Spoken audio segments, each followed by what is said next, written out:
Mga kaibigan, sa araw na ito, inyong maririnig ang kwento ng isang babaeng pilit nilalabanan ang mga hamon ng sariling kahinaan.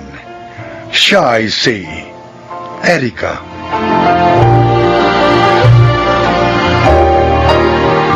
Takot ako sa mga imperfection ng buhay. Hindi ganun kadali para sa akin na tanggapin ang katotohanan. Siguro nga, dahil sa masyadong mataas ang pagtingin ko sa aking sarili. Kung kaya, malaking hamon sa akin ang sasabihin ng mga tao sa paligid ko. Pero habang naghahangad ako ng isang perpektong buhay, lalo naman akong sinusubok ng tadhana. Erika, subukan natin kumonsulta sa isa pang fertility specialist. Baka sa pagkakataong yun, mabuntis ka na. Magkaanak na tayo. Kahit pa magpatingin pa tayo sa ilang libong espesyalista, hindi na talaga ako magdadalang tao, Francis.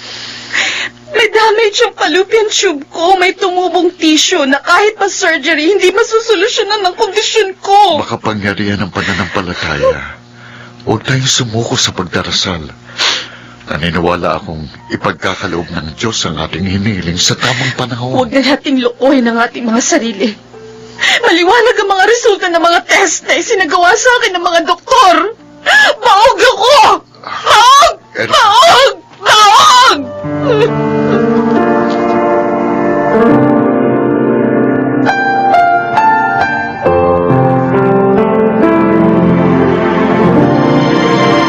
Ador, ano yung pinagkakaguluhan ng mga tao sa likod ng van na yun? Eh, yun daw buntis na palaboy-laboy dito sa Pierre. Doon daw inabot ng panganganak.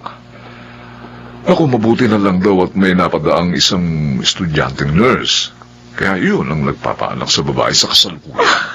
Napaka-miserable naman ng panganganak niya. Bakit sa likod pa ng van? May ospital namang malapit dito.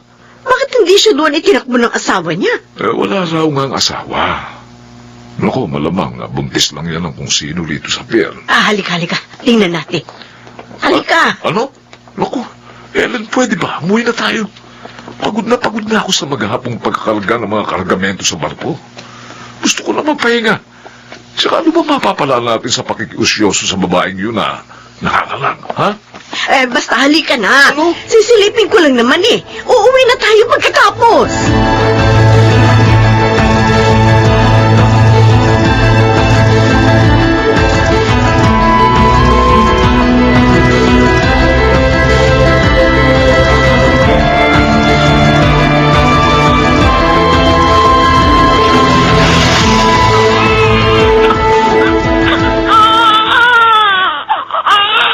Kanino ka mong anak ang sanggol na karga-karga niyo, Chan? Doon nga sa babaeng palaboy sa pier na nanganak sa likod ng van. Abay, pagkasilang niya sa anak niya. Ipinagbibili. Kung sino raw ang makapagbibigay sa kanya ng 5,000 piso, ibibigay niyang anak niya.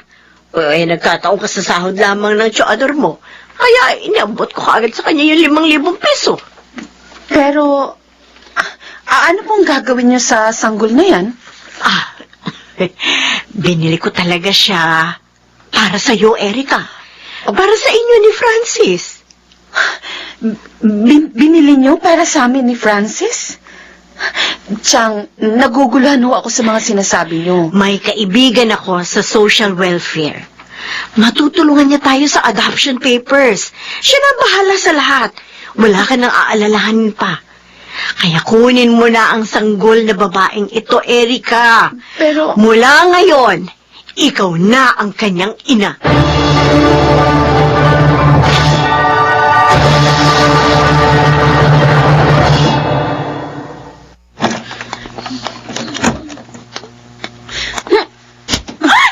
Aray! Ma! Bakit ba? Bigla na lang kayo nananampal dyan. Ano naman ba problema nyo? sino yung lalaking kahalikan mo sa labas ng gate, Maddie? Sino? Si Elton yun. Nakilala ko sa party kanina. Kanina mo lang nakilala? Nakipaghalikan ka na? O ano ba naman ang masama sa makikipaghalikan? Simple gesture lang yon. Pasasalamat ko lang sa kanya dahil hinatid niya ako dito sa bahay pagkatapos ng party. Babae ka, Maddie! Bigyan mo naman ng respeto yung sarili mo. Ilagay mo sa ayos sa mga kilos mo.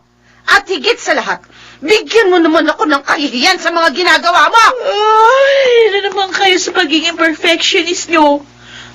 Sige na, nantok na ako. Madaling araw na, di ba? Hoy! Manny! Alam mo palang madaling araw na? Bakit ngayon ka lang umuwi? May mga klase ka pa mamaya! Hindi na ako pagpasok sa klase ko mamaya. Ano? Puro lecture lang naman yung paulit-ulit. Hoy! Boring. Hoy, babae ka! Manny! Kinakausap na kita! Manny!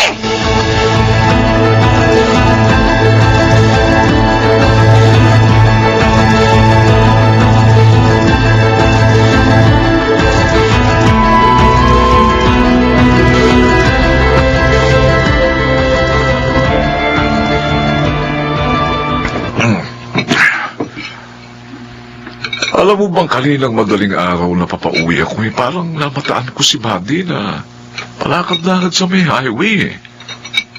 Aba, kung siya nga yun, bakit nasa kalsada pa ang batang yun sa galong oras? Tiyak si Maddie nga yung nakita mo, Ador. Ay, pero bakit nga madaling araw na nasa labas pa siya? Ay, nako. Alam mo kung minsan, nagsisisi rin ako kung bakit binili ko pa ang batang yon sa kanyang ina. Nang mga panahong yon, ang naisip ko kasi, sina Erica at Francis. Kako ang sanggol na yon ang kukumpleto sa buhay nila mag-asawa. Pero pagkalipas ng 18 taon, parang ako pa ang nagbigay ng tinik sa kanilang dibdib. Ay, naku. Hindi ko na rin nakikita sa Pierre ang ina ni Maddie, Helen. Malamang sa ibang lugar na naman yun nagpapalaboy-laboy. Hindi kaya ang ugat ng pinagmulan ni Buddy ang dahilan kung bakit napakatigas ng kanyang ulo, Ador? Halimbawa nga, ang kanyang ina, na isang babaeng lansangan. Dugo niya si Maddie. Sa kanya nagmula. Uy, ano pa ba magagawa natin sa mga pangyayari? Siguro may tutulong na lang natin kina Erica at Francis. Dagdagan na lang natin ang ating mga panalangin para sa ikapapanuto ni Maddie. Ay, hari nawa, Ador.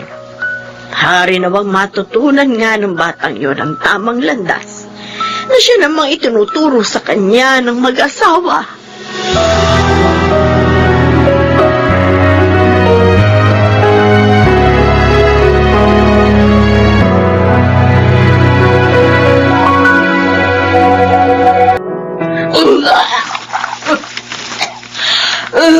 Buddy? Ano yan? Buntis ka? Umamin ka sa akin. Buntis ka? Ewan ko, ma. Di ko alam. Ano hindi mo alam? Kailan ka huling dinatnan ng buwan ng dalaw mo? Kailan? Ano ba? Bakit ba? Di ko nga matandaan eh. Ikaw may katawan. Hindi mo matandaan. Bakit hindi mo matandaan? Ay, aray ko! Babae Tama ka. na, ano ba? Nasasaktan na ako. Talagang masasaktan ka sa akin.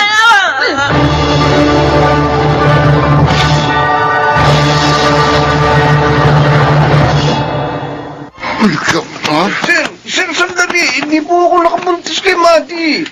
Ikaw ang alam naming naghahatid sa kanya sa bahay kapag minamadaling araw siya ng uwi. 2 beses lang po yun nangyari, sir. Saka, maniwala kayo sa akin eh. Hindi po kami nagkarelasyon ng anak niyo. Nang makita ko po kasi naglalaro siya sa mga lalaki, umiwas na po ako sa kanya. Pasaway din po ako, pero hindi po ako katulad ni Maddie na pakawala. Anong sinabi mo? Anong sinabi mo tungkol kay Maddie? Oh! Sorry ho sa term na ginamit ko, sir, pero pakawala po talaga anak niyo eh. Hayop ka. Kung kanino-kanino lalaki nagpapagamit eh.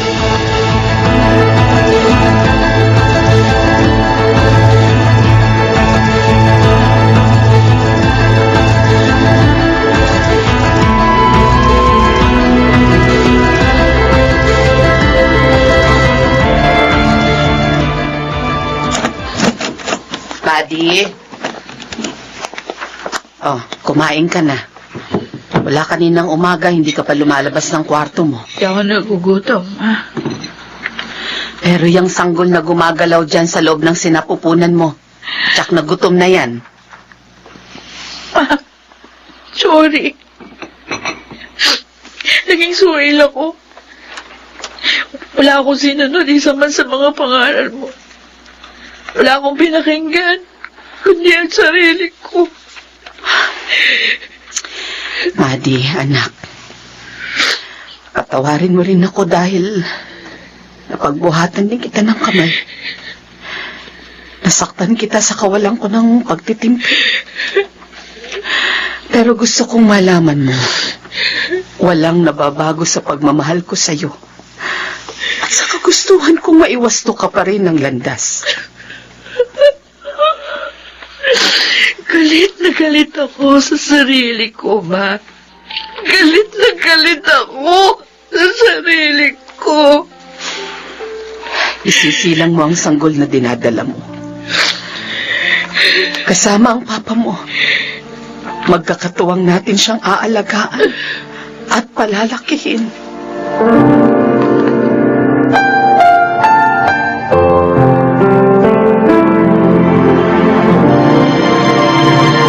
Umasam lang naman ako ng isang perpektong buhay rito sa mundo.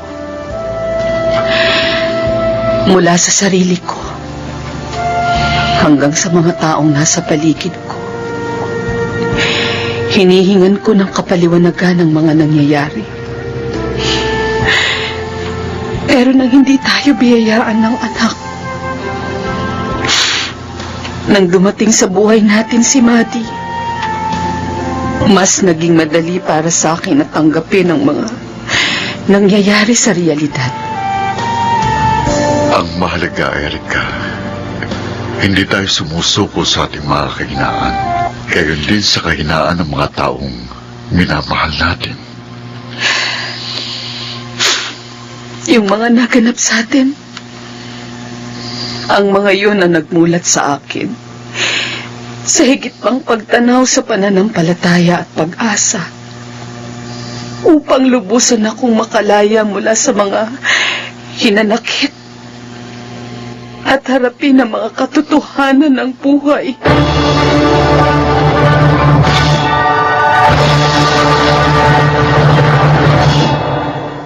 Inaamin ko, sinubukan kong kontrolin ang mga sitwasyon sa buhay ko. Naging bulag ako sa mga totoong nagaganap sa aking paligid. Hanggang mamulat akong hindi na pala makatwiran ang mga inaasahan ko sa sarili ko at sa iba. Si Madi, alam kong ibinigay siya sa akin ng Diyos upang mapatunayan kong walang perpektong buhay dito sa mundo.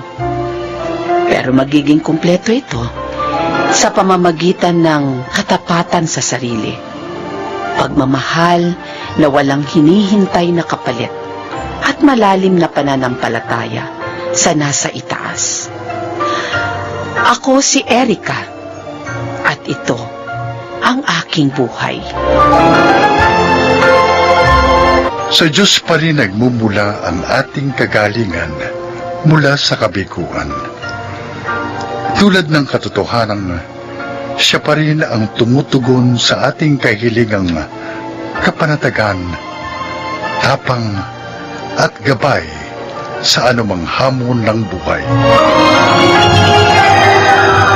Alex Barlam, sa direksyon June Martin Legaspi at Maynard Landicho Jr. Ito ang aking buhay.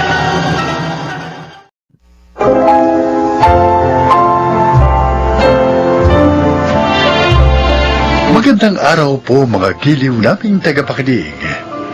Maririnig natin ang kwento ng isang babaeng matapang na hinarap ang mga pagsubok sa kanyang buhay sa kabila ng mga pag-alipustang naranasan niya mula sa ibang tao.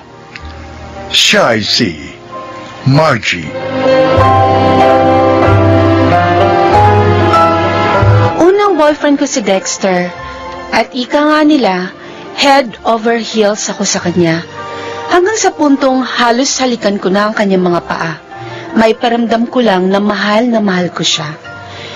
Ngunit ang paang nais kong halikan ay ang parehong paang umapak sa akin upang malugmok sa klase ng buhay na akala ko'y hindi ko na matatakasan.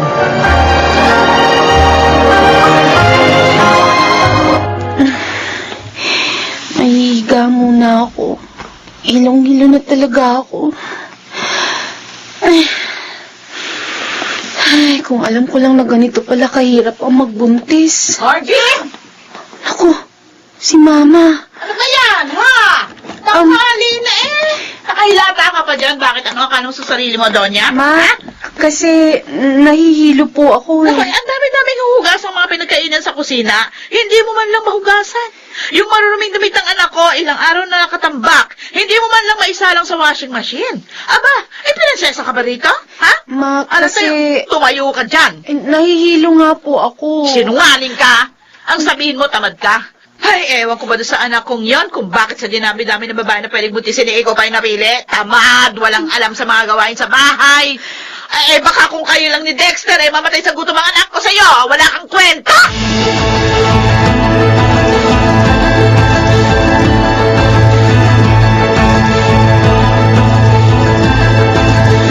Sabi ko naman sa'yo, pagpasensya mo na si Mama. Yun naman ang ginagawa ko eh. Kaya lang minsan sobra naman ang bunganga niya. Dexter, buntis ako. 3 buwan akong buntis at madalas akong mahilo at magsuka. Hindi niya ba yun naiintindihan? Nagbuntis din naman siya. Huwag kang maingay, baka marinig ka niya. Bakit? Totoo naman sinasabi ko ah. O bakit ako pinagbabalingan mo ng galit? Eh kasi naman... Sana kanina sinagot mo siya habang binupungangaan ka.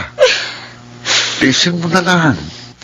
Kung wala lang TV si tatay na pwedeng makahawa sa amin ni baby, uuwi na talaga ako sa bahay. Margie, konting tiis pa. Salamat ka. Mahal kita, kaya tinitiis kong lahat ng hirap dito sa bahay niyo. Tapos naman, panay ang reklamo mo.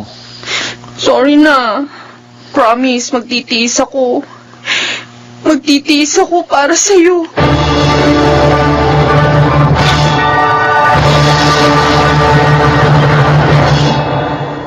Ay, naku. Mabuti naman at napasyal ka rito, Zarina. O ano, kumusta ka na? Okay naman po. Dati lang po, maganda pa rin. Ay, oo nga, ano. Pansin ko nga yan. Mas gumanda ka ngayon. At saka, ay, ang kinis ng mukha mo, ha? Ay, sandali lang, ha? At ikukuha kita ng maiinom. Ay, wag na po. Ma? Oy, Dexter! Naku, mabuti at naririto ka pa. Si Sarina, yung kababata mo, naalala mo ba? Hi, Dexter. Uy, Kumusta? Sarina, umuwi ka pala? Oo. Okay Sige lang ako. ha, Mabuti magkwentuhan muna kayo dyan, ha? Maiwan ko muna kayo. Ah. Maganda ako ng maiinom. Bakit nagpunta ka rito sa bahay? May sadya ka? Meron sana. Pwede ka bang maabala? Ha?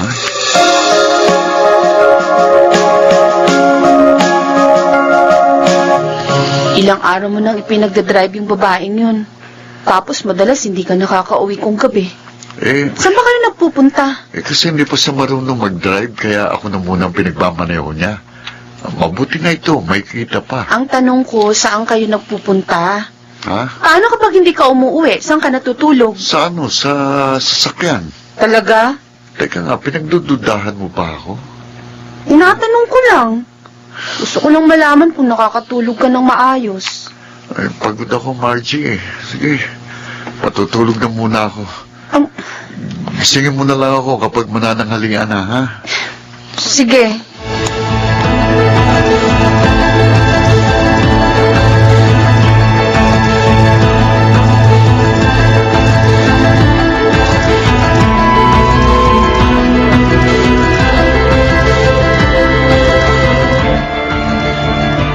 Pasensya na po kayo. Isasama ko na naman ngayon si Dexter. Ay, naku, walang problema sa akin yun. Mabuti nga at kayo magkasama. Hindi po kaya magselos ang asawa niya? Ay, wala siyang asawa.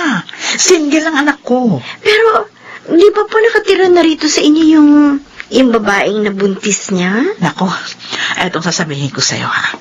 Pinikot lang nun si Dexter. Alam mo naman ang anak ko, habulin. Hindi pa po sila kasal? Ay, hindi. At hindi ako papayag na makasal sila. Eh, kung wala ka pang boyfriend, mas gusto ko, ikaw ang mapangasawa ng anak ko. Ano? Gusto mo ba? Naku, mahirap po yan. Ha? Baka kusugurin ako nung kinakasama niya. Sarina, tara na. Ay, Oo, Dexter. oy, Dexter, mag-enjoy kayo ni Zarina, ha?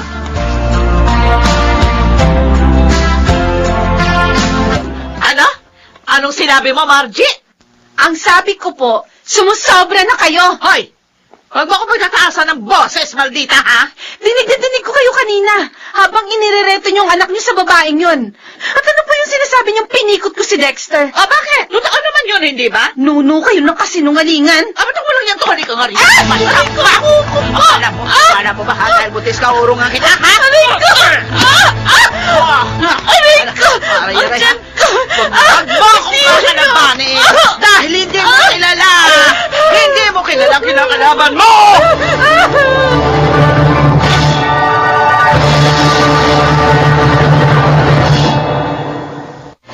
Eh bakit naman kasi pinatulan mo pa si Mama? Ako pa? Ako pa may kasalanan? Ako pa, Dexter? Margie naman! Pagod na nga ako sa paghahanap buhay para sa atin. Dumadagdag ka pa. Hanap buhay? Hanap buhay ba talagang ginagawa mo, ha? Tigil ka kung ayaw mong... Bakit? Pagbubuhatan mo rin ako ng kamay, ha? Sige, sige, sige! Gawin mo! Gawin mo! Tumigil ka! Huwag mo akong ahamunin, Margie. Punong-puno na ako sa'yo! Mag-ina nga kayo! Magsama-sama kayo! Margie! Margie!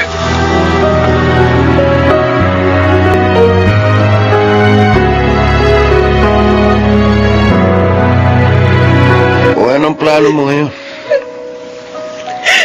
Kuya. Yan na nga ba sinasabi ko sa'yo eh. Kung hindi ka naging mapusok, eh di sana wala ka sa sitwasyon niya. Oo na. Kasalanan ko na. Dito ka na lang muna sa bahay, hanggat hindi ka pa nakakapanganak. Mamaya niyan, malagay pa sa alanganin ng buhay nitong batang dinadala mo. Kapag nanatili ka sa bahay na yun. Kuya, hindi na ako babalik doon kahit kailan. Sigurado ka. Baka mamaya, pag sinuyo-suyo ka ng lalaking yun, sumama ka na naman. Hindi na. Tama na to. Kaya ko namang mabuhay kahit wala siya. Kapag nakapanganak ako, maghahanap ako ng trabaho. Papakita ko sa kanilang kaya kong tumayo sa sarili kong mga paa. Di naman ako karapat-dapat tratuhin na parang basura.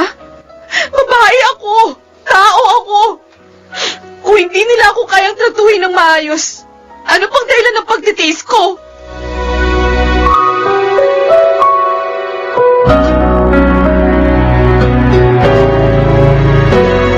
Kapapanganak mo lang. Kaya mo na ba magtrabaho? Kayang-kaya ko na po, sir. Abay, mahirap ang trabaho rito sa public, ha? Kakayanin ko po.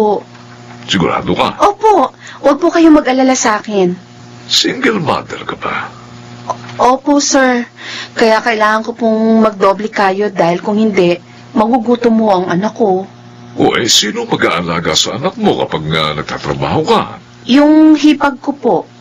Margie, tinatanong kita ng ganyan kasi ang nanay ko, single mother din. At itinaguyod niya ako mag-isa. Pero hindi yun naging madali. Kaya alam kong hindi rin magiging madali para sa iyo. Wala po akong hindi gagawin para sa anak ko, sir. Minsan na ho ako nagkamali dahil sa pagiging mapuso ko at sa pagtitiwala sa isang tao na hindi naman ako kayang panindigan. At dahil doon, lalaking walang ama ang anak ko. Kaya gusto ko pong bumawi sa kanya sa pamamagitan nito. Gusto kong gawin ang lahat para maibigay sa kanya ang maayos na buhay na nararapat sa kanya. Okay, sige. Magsimula ka na bukas. Talaga, sir? Ay, salamat. Maraming salamat po.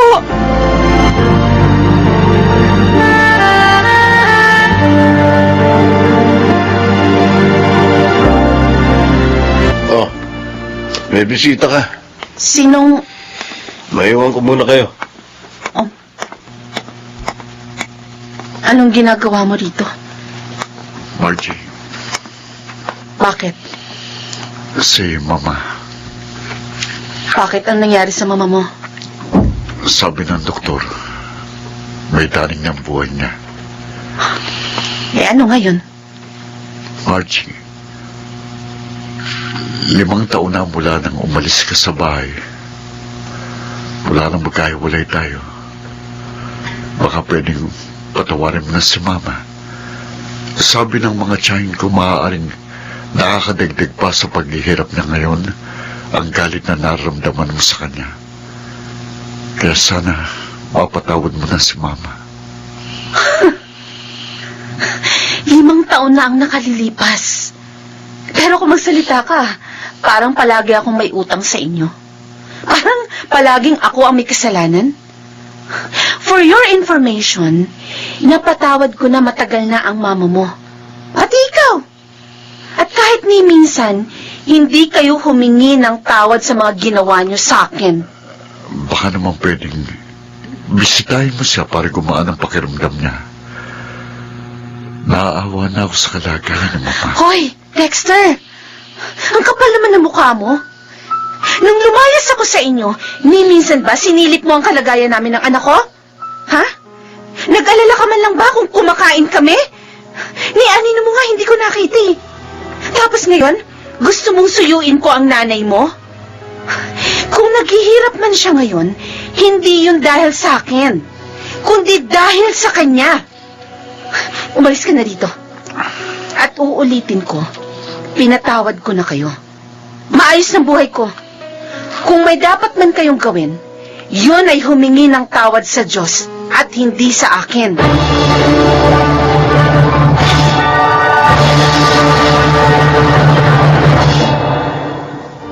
Mula ng araw na yon, wala na akong balita kay Dexter. At masaya ako na tuluyan na siyang nawala sa buhay ko at ng aking anak. Kung may pagmamalaki man ako ngayon, yun ay ang katotohanan na nagawa kong mailayo ang aking anak sa presensya ng mga taong magdudulot lang sa amin ng hirap at pagdurusa. Ako po si Margie at ito ang aking buhay. Hindi sa lahat ng oras ay kailangan nating magtiis. Kailangan alam natin kung kailan tayo aalis sa sitwasyong hindi na nagdudulot ng mabuti sa ating buhay. Mga nagsiganap: Rosana Villegas, Phil Cruz, Chiquit del Carmen Amor, Lionel Benamin, Jun Ligaspi, at Jenaline de la Cruz sa papel na Margie. Naglapat ng angkop na tunog Jerry Mutiang. Sa musika, Buboy Salonga. Supervisyong teknikal, Eric Lucero at Bong Muyar. Creative Consultant, Phil Cruz. Production Assistant, Anching Cruz. Ito'y mula sa panulat ni Rita Labanon. Sa direksyon, June Martin Ligaspi at Maynard Landicho Jr. Ito ang aking buhay.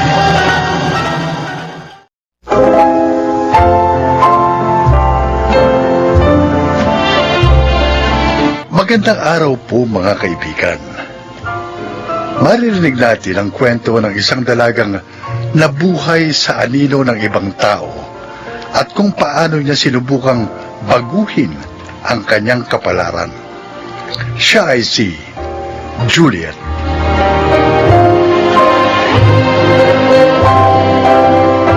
Bata pa lang ako, alam ko na kung ano ang gusto kong gawin at kung ano ang gusto kong maging paglaki ko. Ngunit, tila pinagkaitan ako ng tadhana ng pagkakataon na gumawa ng sarili kong kwento. Dahil mula nung magkaisip ako, kailangan ko nang sumunod sa yapak ng isang taong... Para sa kauna-unahang attorney ng ating pamilya na malapit na maging judge. Cheers! Ay, ang bait! Talagang ganyan ang alak, Almira. Mapait sa una pero habang tumatagal, tumatamis. Parang sa buhay din naman natin. Sa una, mapait. Pero kapag nakuha mo na ang teknik, Unti-unti lang tumatamis. Tama. Nakuha niyo pa talagang ikumpara sa buhay natin ng alak, ha? Ayoko nang tumagay. Magmamaneho pa ako ng sasakyan ko mamaya. Oo, wag na. Ayaw namin malagyan ng anumang bahid ang record mo para tuloy-tuloy na ang pag-akyat mo patungo sa pedestal. Dala-dala ang apelido natin. Basta, attorney, ha? Kapag may mga gustong humadlang sa mga gusto mong gawin, andito lang ang Kuya Paing mo, ha? Bakit? Anong gagawin mo, kuya? Babato ka namin. Ang panganay ko, Juliet. Halika rito, anak. Bakit, Papa? Uy, ang susunod na abogado ng ating pamilya, Attorney Juliet, ha? Hindi mo man lang bababati ng Auntie Almira mo. Konting panahon na lang, judge na yan. Auntie, congrats po. Oh, kaya pagbutihin mo ang pag-aaral, Juliet. Dapat maging abogada ka rin. At kung malagpasan mo pa mga achievements ng tiyang mo, di mas mainam. Nako. Matalino tong anak kong to. Manang-mana kay Almira, kaya walang duda, gagraduate din itong summa cum laude. Ilang taon pa, may attorney na rin ako. Hindi ba, Juliet? Lasing na kayo pa. Pagpasensyahan mo na sila, Juliet. Papasok na po ako sa kwarto. May gagawin pa po ako. Sige na. Pero mukhang hindi ganun pala imik itong pamangkin kong ito, ha, kuya? Ganyan talaga yan. Pero magaling yan. Mabait at masunurin. Kung ano sabihin namin ng mama niya, sinusunod niya ng walang pag-aalinlangan.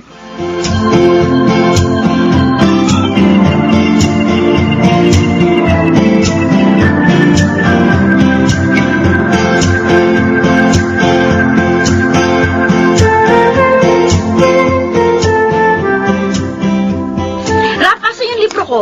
Hiniram mo yung kahapon ah. Andyan lang yun. Asan nga? Kanina ko pa hinahanap yun. Bakit ka nagtataas ng mouse Ikaw naman kasi nanghihiram ka lang pero di ka marunong magsoli na maayos. Si ate, nananakit. Masusumbong ka Aray pa ko. ha? Asan na kasi?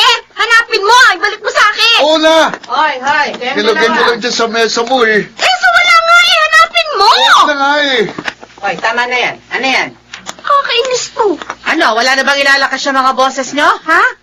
Baka gusto nyong marinig ng kabilang barangay. Yung mga boses nyong kagaganda.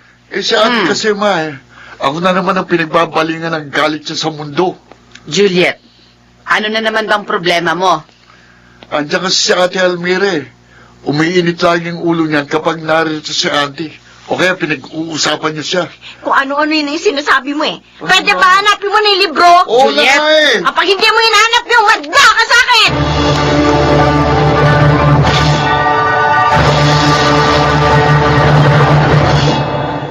Juliet, nakapili ka na ba kung saang universidad papasok para sa pag-aaral mo ng abogasya? Mamaya na natin yung pag-usapan. Kumakain tayo. Mas mainam na pag-usapan ang mga ganitong mahalagang bagay sa hapagkainan. Eh, Juliet, tinatanong kita. Ate, paabot nga ng ulam. Ang lapit-lapit, hindi mo kaya abutin? Iabot mo na. Juliet, tinatanong kita. Hindi pa po. O bakit hindi pa? Mamili ka na para makahanap na tayo ng dormitoryong malapit doon. Saka na po. Magsasabi na lang ako. Kinausap ko ng Auntie Almira mo. Sabi ko ipadala niya rito yung mga libro niya para kapag wala kang gawa, nakapagbabasa ka na. O di pagpasok mo, pamilyar ka na sa mga... Excuse me, Yan na. tapos na po akong kumain. Bah, Juliet, kinakausap pa kita. hayaan mo na. Juliet! Hayaan mo ng anak mo. Anong hayaan? Binabastos ako ng anak mo. Hahayaan ko lang? Juliet!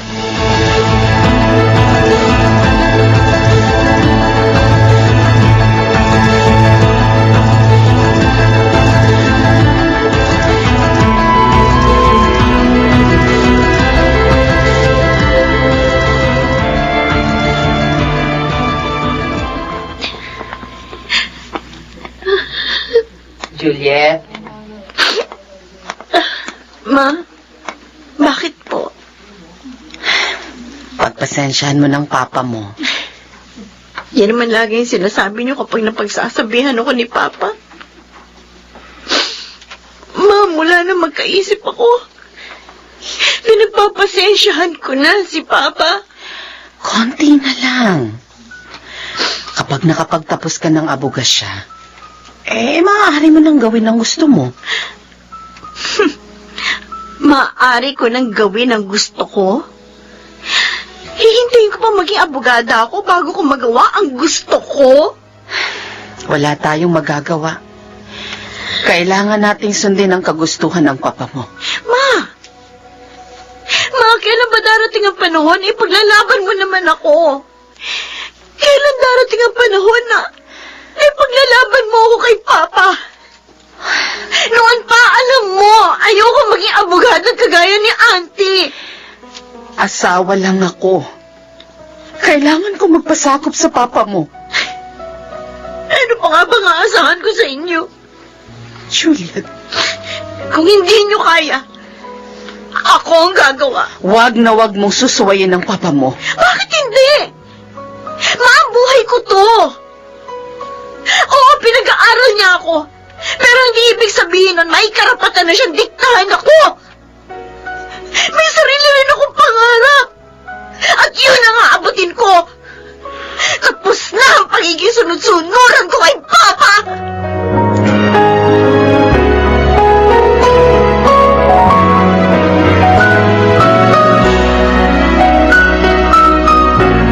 O Juliet, nandito sa kon yung mga kakailanganin mo libro. Salamat po, Auntie. Pero, hindi ko na po kailangan ng mga yan. Ha? Bakit? Dalhin nyo na lang po yan pa uwi.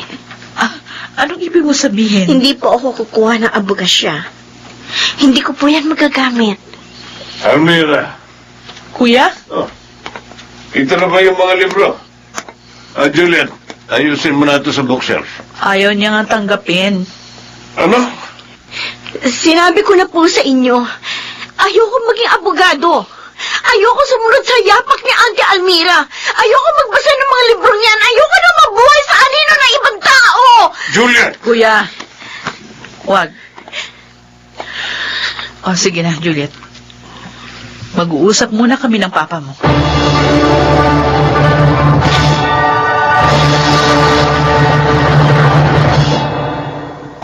Juliet? Pwede ba akong pumasok? Juliet? Bakit po? Pwede ako pumasok? Sige po.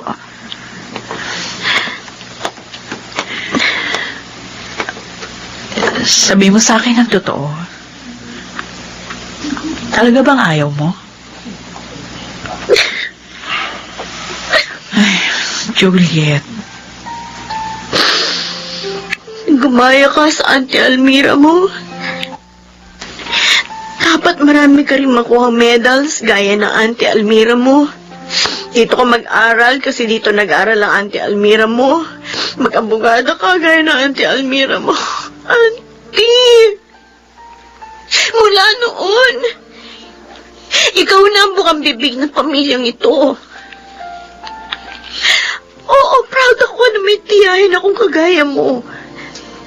Alam ko naman hindi naging madali ang mga pinagdaanan mo para makarating sa kung saan ka man ngayon. Pero Auntie, si Juliet ako. Hindi ako ikaw. May sarili rin akong anino. Pero noon pa man, anino mo na ang sinusundan ko. Para akong bulag na sumusunod lang sa'yo. Kung saan ka magpunta, saan ka liliko rin ako. Kung saan ka tumalon, tatalon din ako. May sarili rin naman akong buhay. May sarili rin ako pangarap. Wala ba akong karapatang gumawa ng sarili kong kwento? Ay, sorry, Juliet. Sorry kung kailangan mo pagdaanan ng lahat ng ito dahil sa akin. Pero kung desidido ka na sa gusto mong gawin, sige. Susuportahan kita. Susuportahan ka namin ng mama mo. Hindi mali na maramdaman mo yan. Hindi mali na masaktan ka. Hindi ko man alam ang eksaktong bigat ng pinapasan mo ngayon, pero alam kong nahihirapan ka na sundin ang papa mo. Huwag ka mag-alala. Narito kami ng mama mo. Kasama mo kami.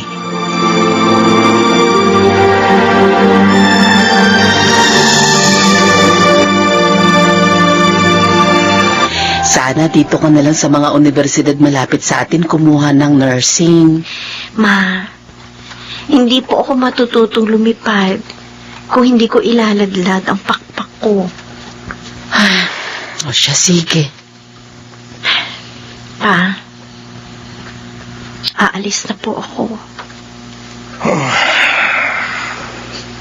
Hindi mo ba ihahatid si Juliet? Tatawag na lang po ako sa inyo ng madalas. Mag-iingat ka, anak, ha? Pangako. Pa, magiging isa akong kagalang-galang na nurse. Para kahit hindi ko nasunod ang gusto mo, may pagmamalaki mo pa rin ako.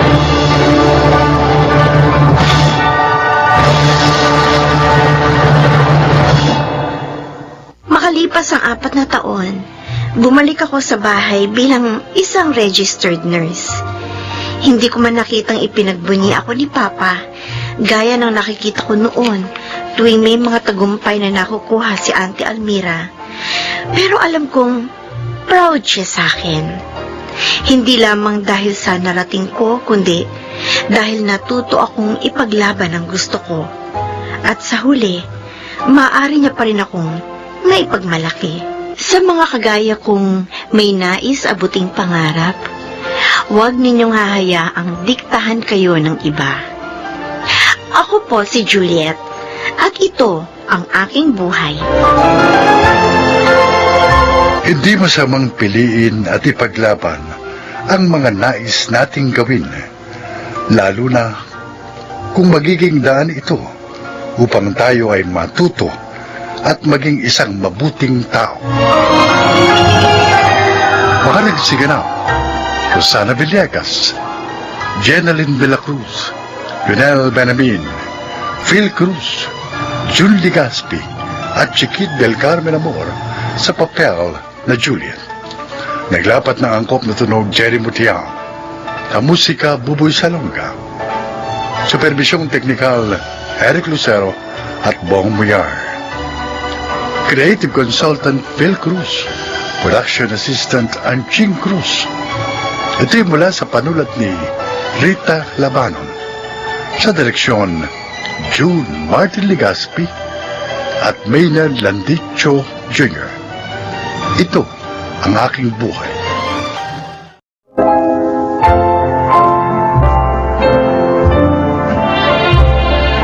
Magandang araw po mga kaibigan. Marinig natin ang kwento ng isang padre de pamilyang katulad ng karamihan ay maraming isinakripisyo. May taguyod lamang ang kanyang pamilya. Siya ay si Fidel. Maaga akong nag-asawa, kaya hindi na ako nakapagtapos ng aking pag-aaral. Matayog man ang aking pangarap noong kabataan ko.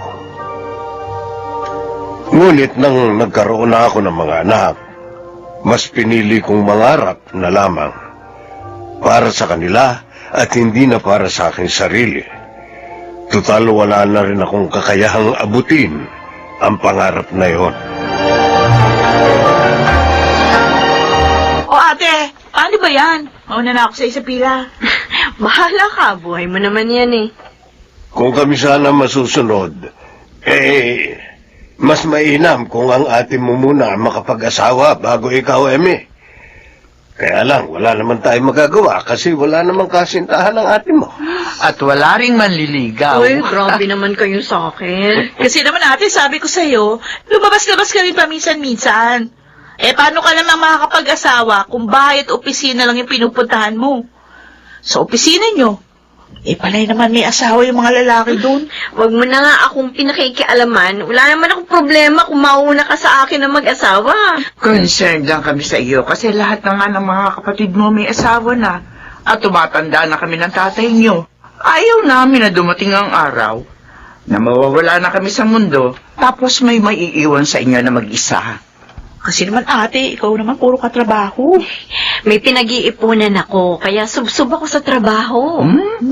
Ano naman ang pinag-iipunan mo, Aber?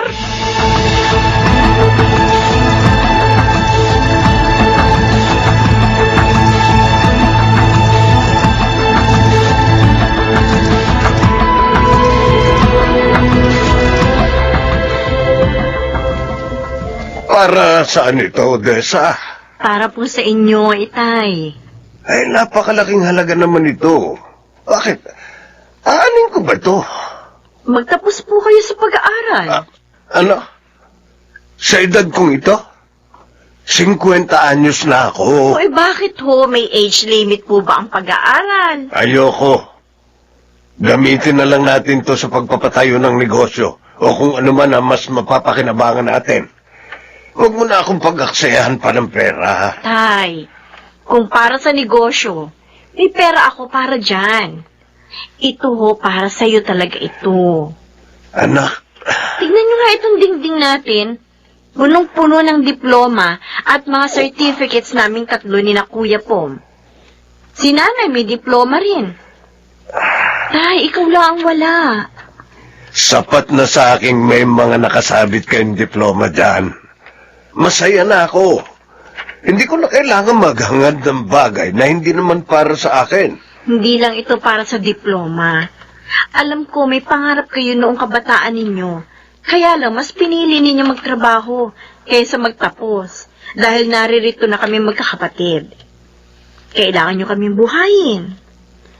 Ngayon, nakaya na namin ang mga sarili namin. Panahon na para pagtuunan mo naman ang pansin ang sarili mo, Tay. Matanda na ako.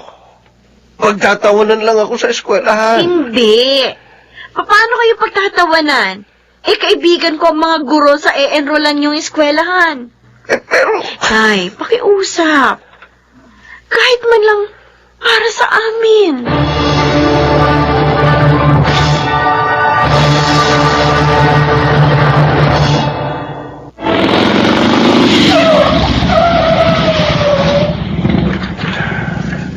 eto ang bayad, Pedring. Salamat. Uy! Totoo pala ang balita. Estong? Uy, estudyante ka na pala talaga ngayon, ah. Oy, kung kakantsawan mo lang ako, umalis ka na, ha? Uy, ba't naman kita kakantsawan? Naiingit nga ako sa'yo, eh. Ano?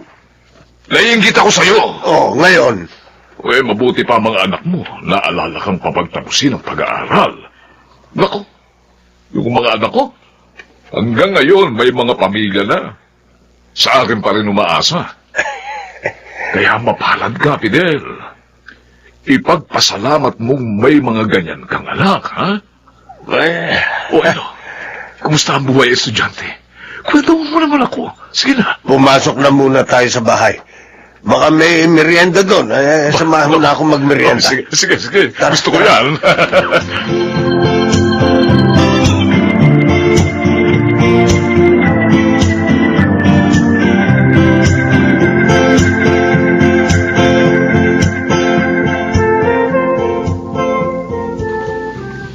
Paano ba ito pagagalawin? Nako, ito na nga ba ang sinasabi ko kay Odessa kaya ayoko na mag-aral eh. Lahat teknolohiya na ang ginagamit. Hindi ko na maalam kung paano gagamitin ang mga ito. Ay, Oh, Pom, napadaan ka. may kinuha lang ako kay nanay. Ano yung ginagawa niyo sa computer? Mabuting at napadaan ka. Halika. Bakit to? Tulungan mo ako rito. Anong gagawin niyo?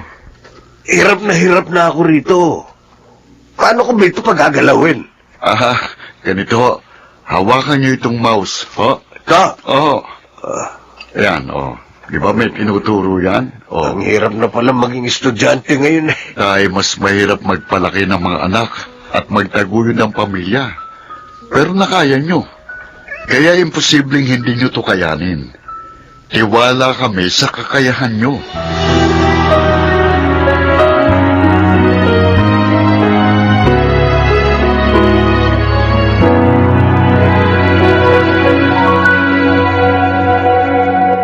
Wow, hi, Tay. Nakakaisang school year ka na. Nakakaisang school year na puno ng reklamo. Bakit, Tay? Mahirap ba? Huwag mo na akong tanungin. Ay, ikaw, kumusta ang preparasyon mo sa kasal? Maayos naman po, Nay. Patapos na sa awa ng Diyos. Mas pag-igihin mo ang pagsisikap, Emmy. Lalo na't magkakaroon ka na rin ng sarili mo pamilya. Oo, alam ko yan. Nakita ko sa inyo ni Inay kung paano itaguyod yung pamilya. Kaya sisikapin kong mag-iisang mabuting may bahay. Puno ng sakripisyo ang buhay may asawa, Emmy. O yan, tingnan mo ang tatay mo. Alam ko po yun. Pero wala nang masasaya pa sa pakiramdam ng isang ama na makitang napalaki niya na maayos ang kanyang mga anak. Yun ang pinakamagandang parangal na natatanggap ng isang magulang.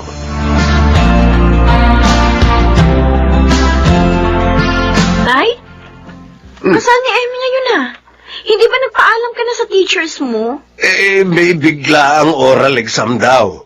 O, hindi pwedeng hindi ako pumunta.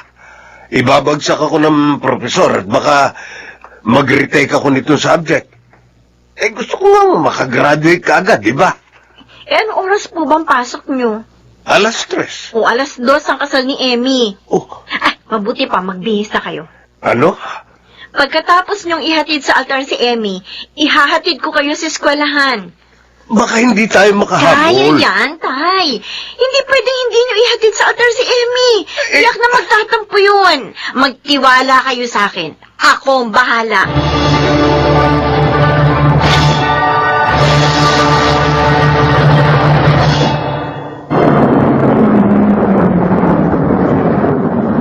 Oh, sige na, Tay. 10 minuto na lang bago mag-3:00. Sige na, tumakbo na kayo.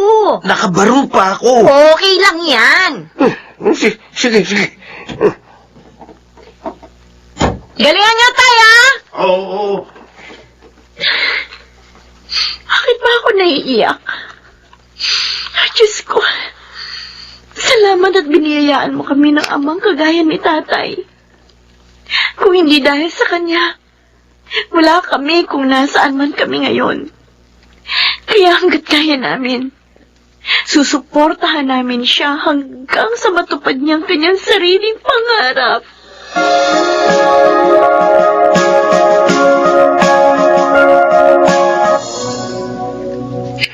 Parang kailan lang. Inaayawan mo pa si Odessa sa alok niyang papag-aralin ka. O ngayon, gagraduate ka na, Fidel. Parang hindi pa rin ako makapaniwala hanggang ngayon. Pagkatapos nito, matutupad na pangarap mong mag-iisang degree holder. Napakasimple lang naman talaga ng pangarap ko. Pero isinakripisyo mo para sa mga anak natin. Pinagtapos mo kung mag-aral nang maipanganak ko ang panganay natin si Pom. Pero ikaw mas pinili mo maghanap buhay para sa pamilya. Dati, naiinggit ako sa mga kaklase ko noon. Dahil halos lahat sila may narating na sa buhay. Samantalang ako, kung saan-saan nagtatrabaho para lang mabuhay kayo. Pero nang nakikita ko ang mga bata at ang mga nakukuha nilang award sa eskwelahan, nagiging proud ako sa sarili ko. Masayang masaya ako na may mga anak akong may pagmamalaki. At hindi na sayang ang lahat ng mga sakripisyo natin.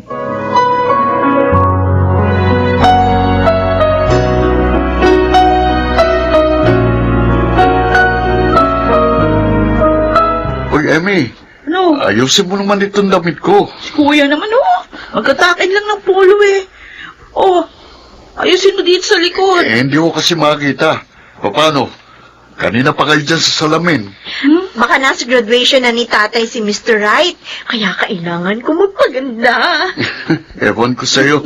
Kuya, suportahan na lang natin si ate. Oo, sige na, bilisan nyo na kasi mahuli na tayo eh. Ano ka ba? Kaya natin makarating sa school ni tatay in 5 minutes. Hoy, Odessa, ayan ka na naman ha. Oh, Sabi ko sa'yo, huwag kang laging overspeeding sa pagmamaneho. Hindi ko na nasanay kayo, ate. Kung hindi siguro yan naging empleyado sa bangko, baka car racer yan. O kaya sana, bilis-bilisan mo na rin maghanap ng mapapangasawa. Tama!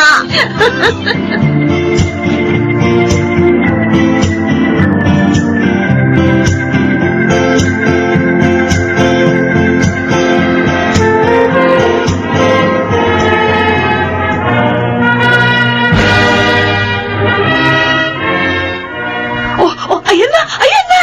Aakit na si tatay! Ayan na, ate, yung camera! Ay, uy! Bakit ka umiiyak? Kailangan mapicturean si tatay. Teka, ako na kukuha. Oo, ate naman eh. kakaiyak pala to. Oo, tama na yung iyak mo. O, tingnan mo, nag-smear na yung mascara mo. Puro itim na yung paligid ng mata mo. Para ka ng panda. Nakakaya. Ano? O, paano ka makakapag-asawa? Kung ganyan yung tsura mo.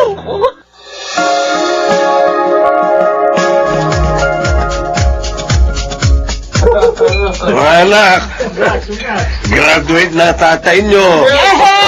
Congrats, Tay! Congrats! Maisasabit mo na rin sa wakas ang diploma mo sa tabi ng mga diploma namin. Odessa, anak, Ay, salamat. wala po yun. Pasasalamat namin yan sa inyo sa lahat ng sakripisyo nyo sa amin ng mga anak ninyo. Oo nga, tay. Habang buhay kong ipagpapasalamat sa Panginoon na kayo ang mga anak na ibinigay niya sa akin.